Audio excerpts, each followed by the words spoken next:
Hello everyone and welcome back guys. आज जो हम डिस्कस करने वाले हैं that is the poem road not taken composed by Robert Frost. अब पोएम की एक्सप्लेनेशन के पहले let's talk about the poet for a while. जो पोएट हैं Robert Frost, he is an American poet and he is basically a nature poet. मतलब most of the time अगर आप उनके कंपोजिशंस देखेंगे तो ही राइट्स अबाउट नेचर।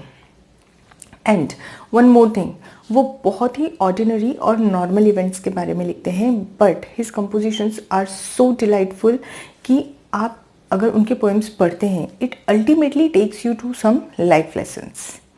ऐसी ही आज जो हमारी पोएम है that is the road not taken.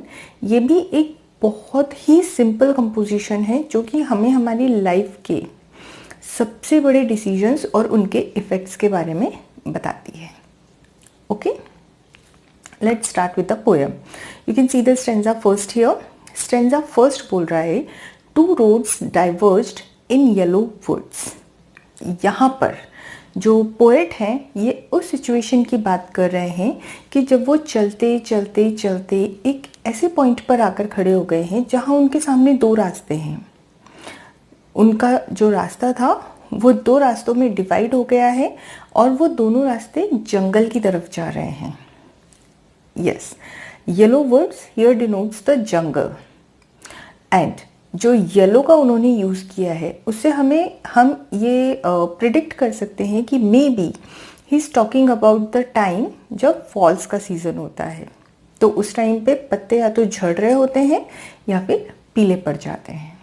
तो he has come at the point जहाँ उनके सामने से रोड डाइवर्ज होके येलो वुड्स में जा रही है एंड ही इज़ कन्फ्यूज्ड क्योंकि उनके अंदर एक क्यूरियोसिटी है। वो जानना चाहते हैं कि इस रोड पर क्या है और इस रोड पर क्या है। वो दोनों रोड्स के बारे में जानने के लिए क्यूरियस हैं, बट उनका रिग्रेट क्या है?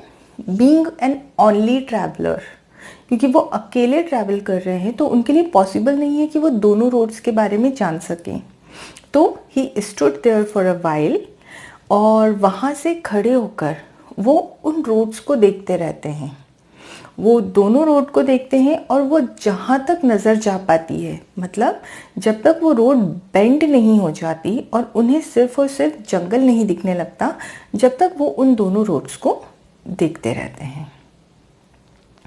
और फर्स्ट स्टैंजा को अगर हम हमारी लाइफ से रिलेट करें तो वी कैन से कि हमारी लाइफ में भी एक पॉइंट आता है जब हमें ए और बी में से किसी एक ऑप्शन को, किसी एक चॉइस को चूज़ करना होता है। और वहाँ हम क्या करते हैं, हम ए के बारे में सोचते हैं कि उसके फ्यूचर एस्पेक्ट्स क्या हो सकते हैं, हम बी के बारे में सोचते हैं कि उसके फ्यूचर एस्पेक्ट्स क्या होते हैं, और हम एक बहुत सारा टाइम कन्फ्यूजन में स्पेंड कर देते हैं। बट अल्टीमेटली क्या होता है कि वो जो व्यू है वो एक जगह पर जाकर बंद हो जाता है और वो व्यू हम तभी देख सकते हैं जबकि हम दोनों में से किसी एक चॉइस को चूज़ कर लें। ओके, ये फर्स्ट स्टैंजा था। Now second stanza. Second stanza में जो पोएट है उन्होंने एक रोड को चूज़ कर लिया और फर्स्ट लाइन में उन्होंने ये भी कहा है कि उन्होंने जो डिसीजन लिया है he thinks it is a fair decision just as fair. उन्होंने उस डिसीजन को बहुत फेयर माना है और वो उस रोड पे ट्रैवल करना शुरू कर चुके हैं। बट वो जैसे जैसे आगे ट्रैवल कर रहे हैं, सेकेंड लाइन में you can see he has use the word perhaps. तो जैसे जैसे वो आगे बढ़ रहे हैं उस टाइम पर उनके माइंड में एक अनसर्टेनिटी क्रिएट हो रही है। और वो अनसर्टेनिटी क्यों है? क्योंकि वो आगे तो बढ़ रहे हैं लेकिन जो रोड है वो ग्रासी है और उन्हें ऐसा लग रहा है कि यहाँ पर बहुत ज़्यादा लोग नहीं आते हैं। तो मे बी जो दूसरा ऑप्शन है अगर वो उसे क्लेम करते तो perhaps it would be a better one.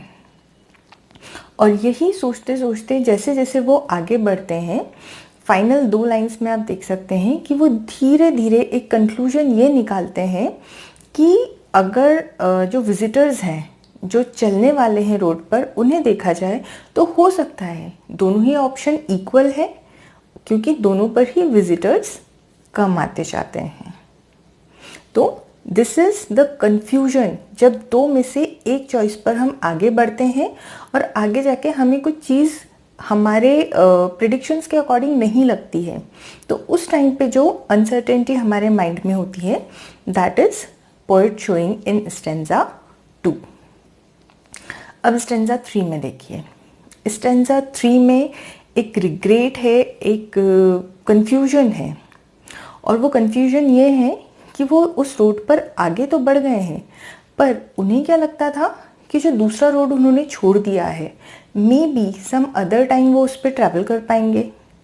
ये उनके माइंड में उन्हें लगता था कि शायद उन्हें अपॉर्चुनिटी मिले कि वो दूसरे रोड पे ट्रैवल कर सकें।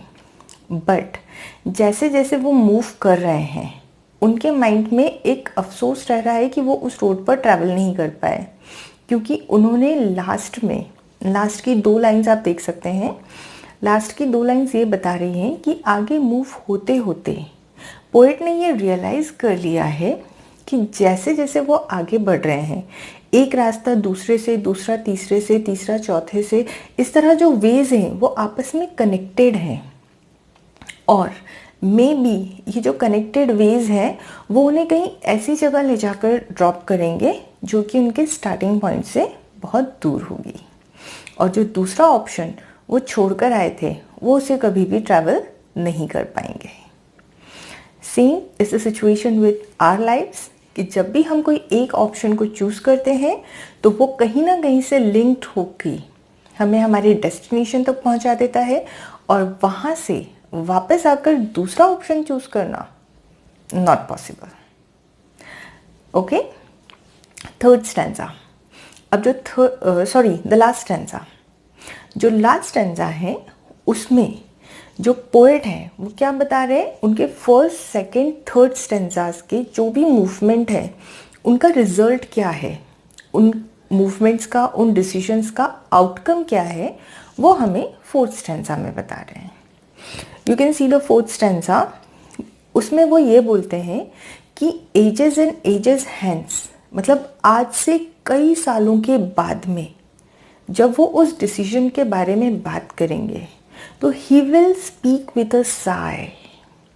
साय मतलब एक रिलैक्स होने के बाद एक रिलीफ मोड में बात करेंगे। एंड यस, ये सालों बाद हम इसलिए बोल सकते हैं because he has used the phrase ages and ages hence. So he is not talking about hours, days और मंथ्स। वो कई सालों की बात कर रहे हैं कि कई सालों बाद जब मैं अपने डिसीजन के बारे में बात करूंगा तो I will be talking with a Sai, क्योंकि यही वो डिसीजन है जिसकी वजह से मैं आज यहाँ तक पहुँचा हूँ, और यही वो डिसीजन है जिसने कि मेरी लाइफ में पूरा का पूरा डिफरेंस क्रिएट किया है। नाउ आप देख सकते हैं लास्ट स्टैंजा की थर्ड लाइन फिर से वही लाइन है जो फर्स्ट लाइन थी। 2 रोड्स डाइवर्ज्ड इन, 2 रोड्स डाइवर्ज हुई थी।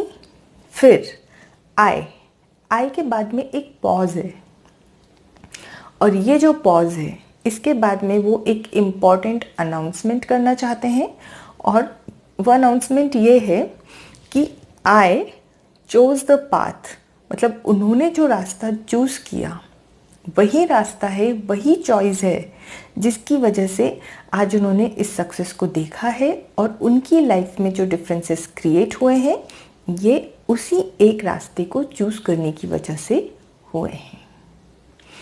ओके, सो आई थिंक आपको फर्स्ट से लेकर फोर्थ स्टैंजा तक पोएम अच्छे से समझ में आ गई है।